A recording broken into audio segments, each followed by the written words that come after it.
Hi guys, Rachel Skinner here with Child Behavior Guide. I just wanted to talk to you today about how to discipline toddlers and just give you some tips and techniques that I found really helpful with my 3 children.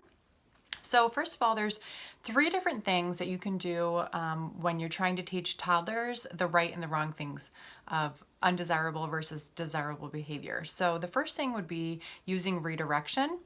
And this is basically just redirecting them to what you want them to do so that they aren't doing the things that you don't want them to do. So if they're, for example, in the kitchen and they're getting into a cabinet and you don't want them to get into that cabinet, then you're going to pick them up or redirect them over to a toy or something it is that you want them to play with. And then when they play with that, you give them lots of praise and attention. So that perhaps if they were maybe going into the kitchen and trying to get into a cabinet while you were trying to unload the dishwasher or something like that, you're not giving them attention for doing that during that time as opposed to what you want them to do. The second thing that you can do is use logical consequences. And I really love the book Love and Logic, Early Childhood Magic. And it is basically showing you to use logical consequences for kids, things that make sense. So if they are throwing a toy on the ground, then you're going to say something like, "That is so sad. I guess we're all done playing with our toy." Or if they start throwing food, you might say, "Oh, that's so sad. I guess we're all done with lunch for today." And then in addition to those things, if logical consequences aren't working, then you can use timeout for 1 to 3-year-olds is okay as long as you're not making it extremely punitive. So the first type of timeout, you might just pick them up and put them into like a booster seat or something and give them a toy to play with, or put them in a playpen or a pack and play and give them some toys to play with. So you're just kind of, in a way, redirecting, but confining at the same time. So they can't just keep going back to doing whatever it was that they were doing you didn't want them to do.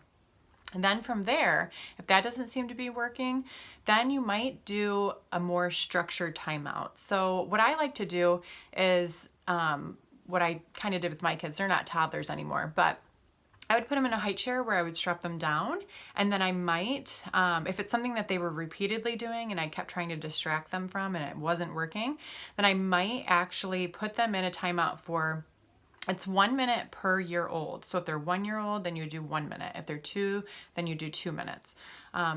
You may need to use a tool called a timer, a visual timer.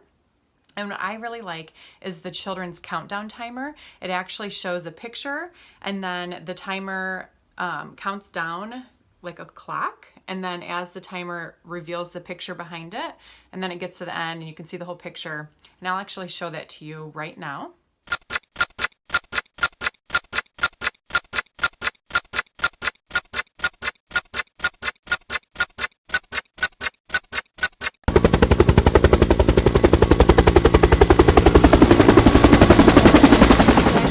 Choose different pictures to be in the background. You can actually take a picture and add that to use in the background, but it kind of gives them something visual to see. And sometimes you may need to start really small. So you might need to start with just 10 seconds because you definitely don't want to put a child in a timeout and then have them go into some kind of tantrum or meltdown and let them down while they're in the middle of a tantrum.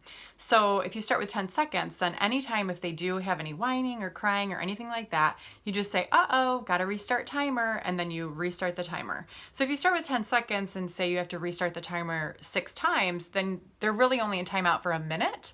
I think 10 seconds is the smallest increment that you can do, but so you just keep restarting the timer until they've been calm for at least 10 seconds while in the timeout.